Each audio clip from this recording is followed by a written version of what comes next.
Welcome back to Two Guys in the Outdoors. In this show we mount a scope to a rifle and set it to a starting 0. Please subscribe. Leave a comment. Share it with a friend. And like our show. All right, so welcome back to Two Guys in the Outdoors.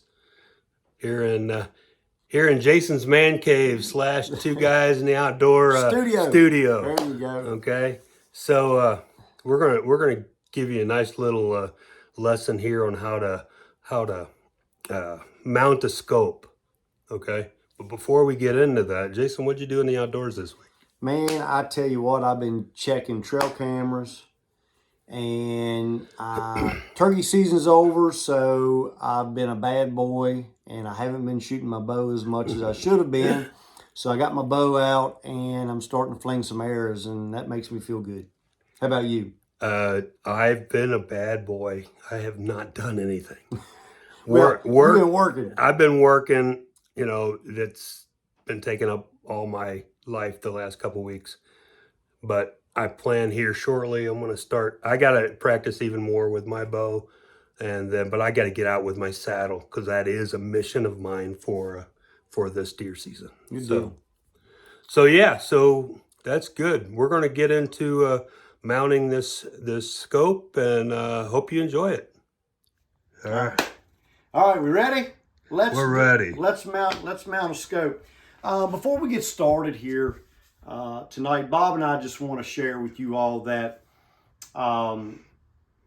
there's a million different ways to mount a scope, and there's a million different videos on YouTube and all over the web. But this is how I do it, and it's simple and it works for me.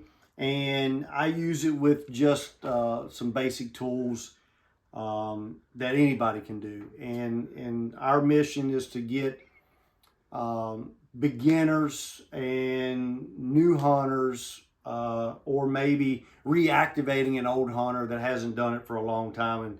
And our goal is to make it comfortable and to keep it simple. So let's get started. Okay. Just to let everybody know, I'm back here behind the camera just so I can zoom in and zoom out. We don't have any big fancy camera way to do it. That's apparatus. Right. So I am the apparatus. So Bob's with me tonight. So, all right. So I've just got a very inexpensive rifle rest vise. This can be used for working on a firearm, or it can be used to shoot your firearm. It is adjustable. It's pretty simple. I've had it for a long time, and it's very inexpensive. And as far as I know, they still make this style, and it's out there on the market. All right, so the first thing I do is I put it in this gun rest loosely to where I can move it. What I've got is a line level, and you can get these at any hardware store, Lowe's, Home Depot, any place that sells construction type tools or carpentry type tools, I should say. There's a lot of companies out there, Brownells, that sell actual levels that are designed for mounting scopes, but they're pretty expensive. So this is a very cheap, inexpensive line level that does the same thing that actual gunsmithing tools would do. All right. So what we've done is we've mounted a set of scope mounts on this particular. This is a Ruger American 22. It's actually Bob's rifle, and it needs to be sighted in. So that's what we're going to be doing. Oh, spoiler alert. We're going to do a video on actually sighting it in and how to adjust your scope and all that good stuff. So hopefully you look forward to it in the future. All right, so the scope mounts are mounted. They are tightened securely. Just be careful not to over tighten. So what I do is I lay this lineman level on here, and what I'm going to do is make sure that this firearm is level in my jig here. And you can see that the firearm is level in this particular vise. And I don't want to move it now. I don't want to move it on my table. I don't want to move it anywhere else because I want to leave it good and level just like it is. All right. So the next thing I'm going to do is we're going to set this scope down on here. And we've already pre-adjusted where it needs to be mounted. So this scope's going to be all the way back, and that's going to suit Bob the best. So you want to set the scope up for, excuse me, got a tickle in my throat, for the individual. So, you know, if you've got, if this is your rifle, then you want to set it up to where you get the best eye relief. And so that means we're going to raise the gun up, slide that scope forward and backwards to where when we raise that firearm up, that it suits us and it matches our eye relief and where we shoulder that particular rifle. So, and for Bob, this scope is going to be slid all the way back as far as it can go. Bob's got a very short pole. And so what I'm going to do is go ahead and set the mount down on there. Now, does it take special tools? You know, most name brand scope mounts will come with the tool that is required a lot of times. You know, an Allen wrench or whatever. And these work just fine. But I've got a set of Allen wrenches that go into the screwdriver to where it just speeds that process up. It makes my job just a little bit easier. And it's magnetized, so if I drop a screw or something like that, it won't fall. So when you're putting this in, are you just making this a loose fit at this point? Yep. At this point, I'm just getting my screws started. Nothing is being drawn up at this point in time because, excuse me, hey, you know, you remember a couple weeks ago you was talking about how you had the allergies going on? Well, it's starting to get to me now. Yeah, the yellow coat's all over the place. Yep. So yeah, at this point, I'm just running these screws down, just making contact. I want to be able to move this this scope. So basically, I want to be able to, and I've got a little bit too snug on something here. There we go. So the reason why you do that, you got to I've got, level that scope out. Is that what it is? That's right.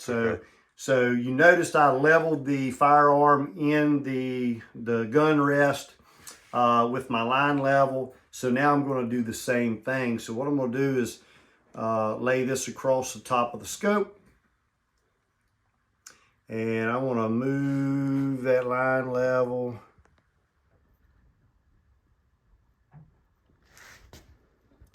Rotate it off just so everybody can see.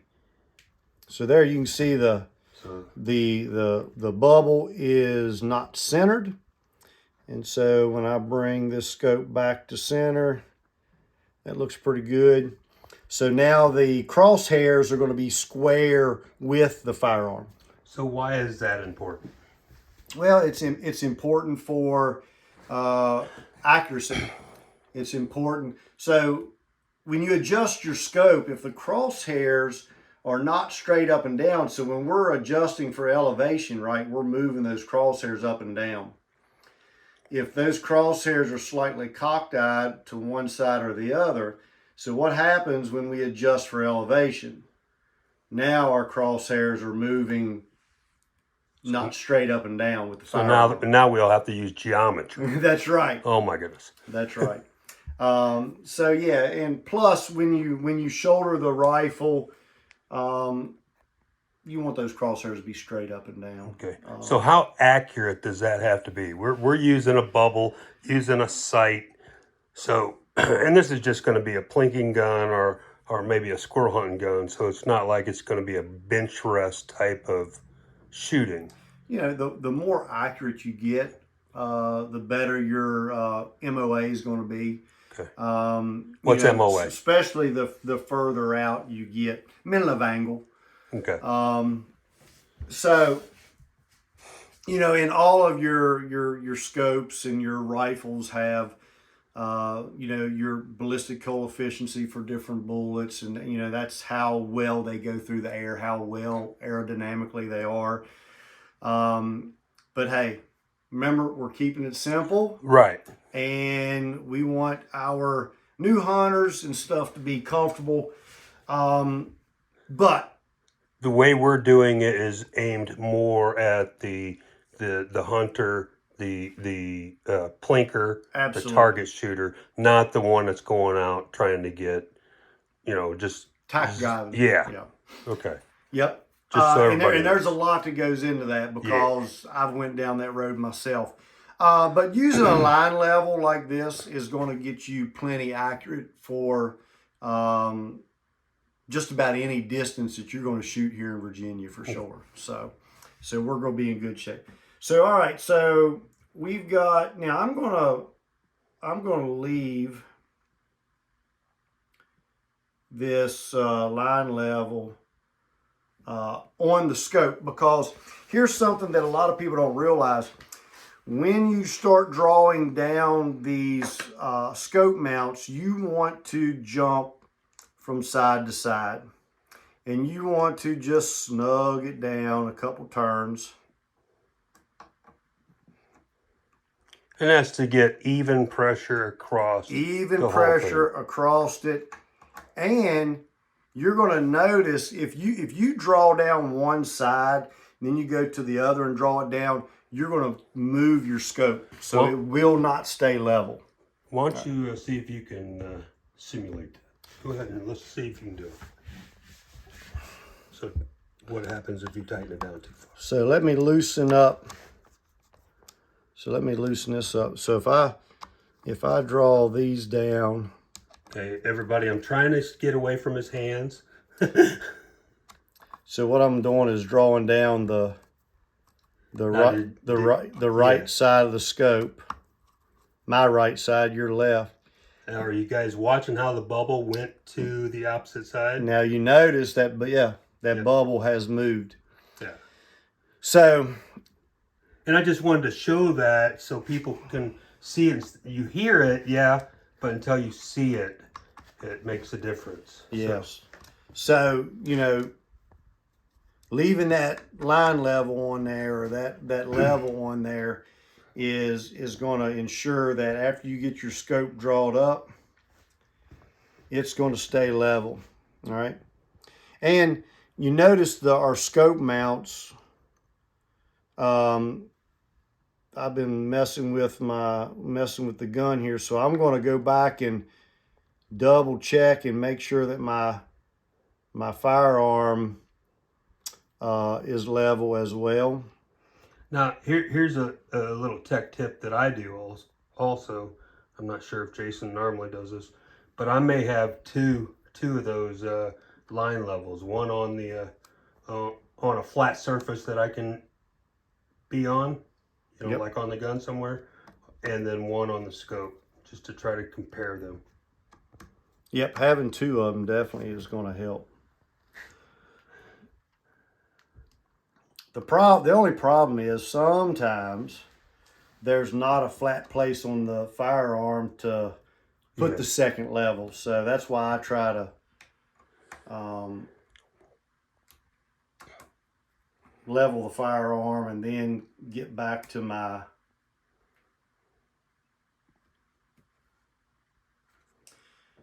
So I'm just jumping back and forth, and I'm just slightly snugging. Now, is there a certain foot pound or inch pounds? There is a torque specification for these, but that's going to require you to buy a torque screwdriver, That aren't cheap. and they can get pretty expensive. But it's let's say torque specs like I used to back when I was a machinist. You know, it's just more or less hand tight enough to wear a loose grip, right? Yeah, you're just When your hand starts to slip just a bit. yeah. For me, in my line of work, you know, you go by feel. But yeah, you're I guess what we're getting at is you don't cinch down super tight on these yeah, things. you're just snugging it up to where nothing moves.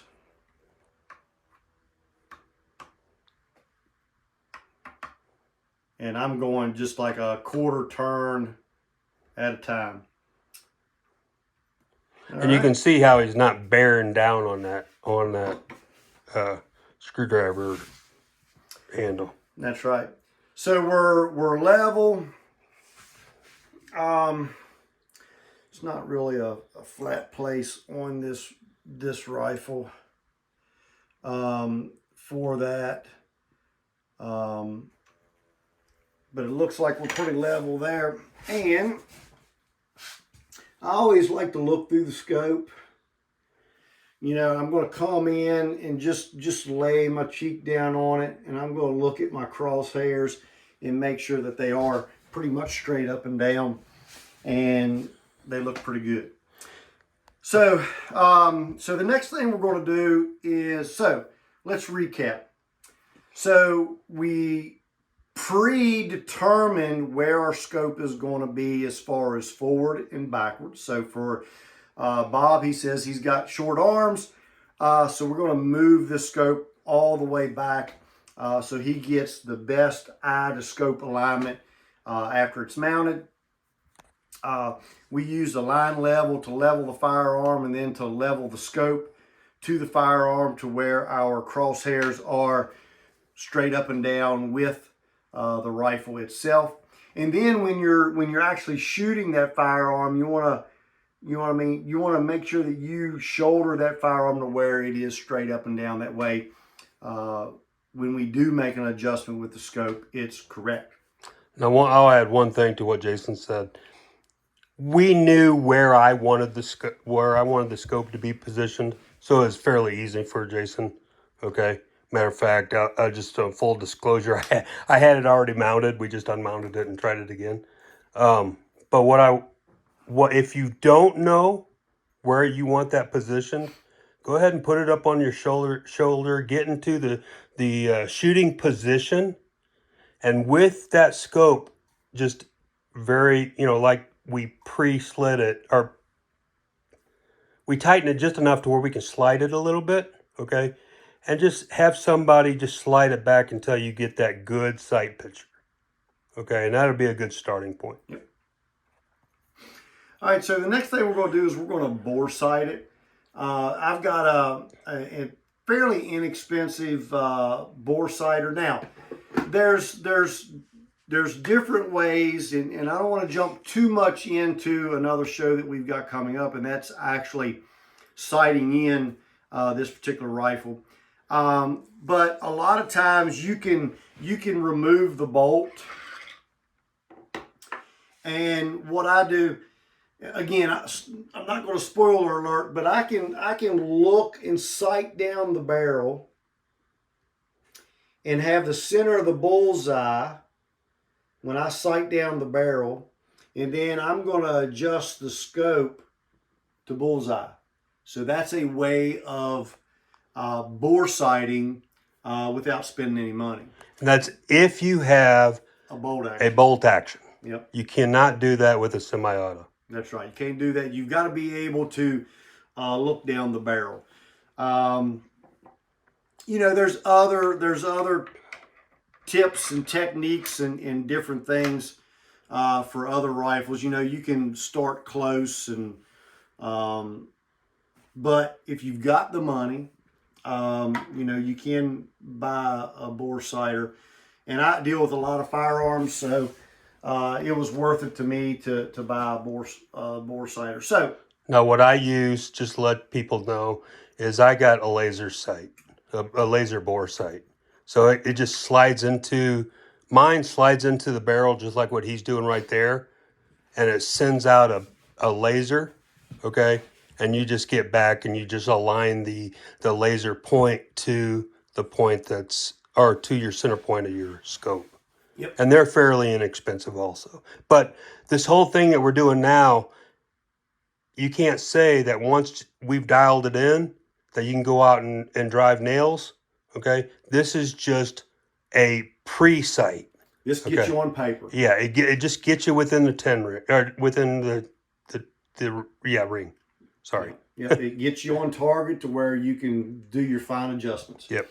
Because you got to remember that your sighting is, you know, an inch above, you know, the bore of the rifle. So, you know, the bullet, your sight of your sight picture and the bullet is going to cross at some point, and we're going to talk a little bit more about that when we actually get into sighting. But the bore sighter is going to help again, just get us on paper, like Bob and I were saying. So Now I'm gonna say, sorry to interrupt you, but I'm gonna say one more thing. This rifle right here has some risers, okay? So they all aren't sitting up that high. With some of the iron sights that's on this thing that I did not want to remove, and the size of the scope, okay, I had to raise it up just a little bit just to make it decent. I had some shorter ones, but it actually cocked the scope if I would have tightened it down, and you would have never sighted it in very well. But that's the reason. There's many different types of mounts and the heights. Okay, so you got to get what works for you and the rifle. Yep. Exactly.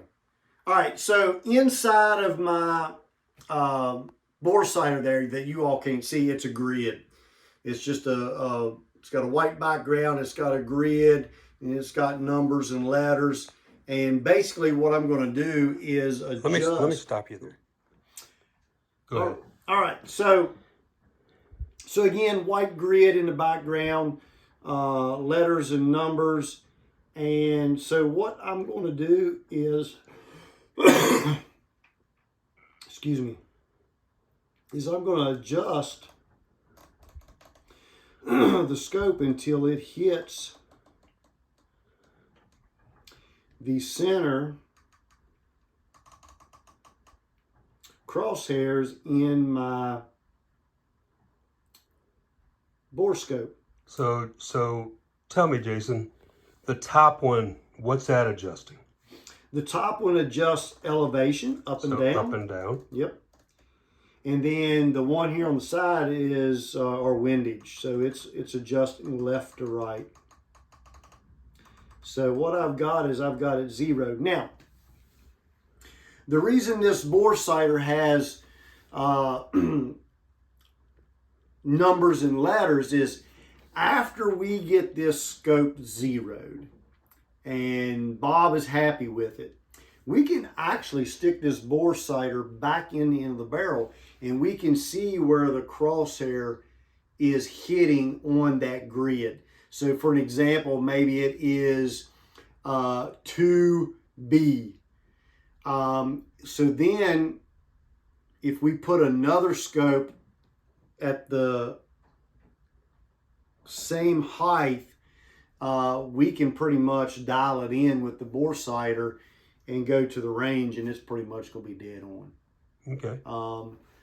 And you know, you can record that somewhere, or it's a good idea too, like after the hunting season, and you know, this thing's been driven through the mountains, it's been beaten, banged up and down a dozen tree stands throughout the year. You can slide that bore sighter in there and check and see if I've knocked the scope off or if it's still in correct alignment. So that's another reason for that grid in there. So it's an awesome tool. But right now it's dead zero, so that should put us on paper when we go to the range. So we're going to be in pretty good shape. Good deal. So that's all it is to it as far as mounting a scope. Anybody, now let's back up. Most of your pro shops, if you buy a scope from them, I don't want to say most, some of them, will install that rifle scope free of charge if you bought the scope and the rings there at their store. Now there are some sporting goods shops and firearm places that they'll charge you to install that because it does take a little bit of time.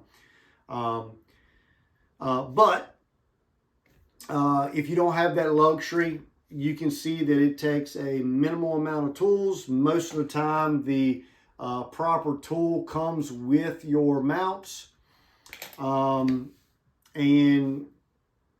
you can mount it yourself and head out to the range and be successful. And you can get one of them bore scopes, not like what Jason's got there, one of the laser ones that you can just do a 10-foot thing and line it up just to get started, $30-$40. Yep.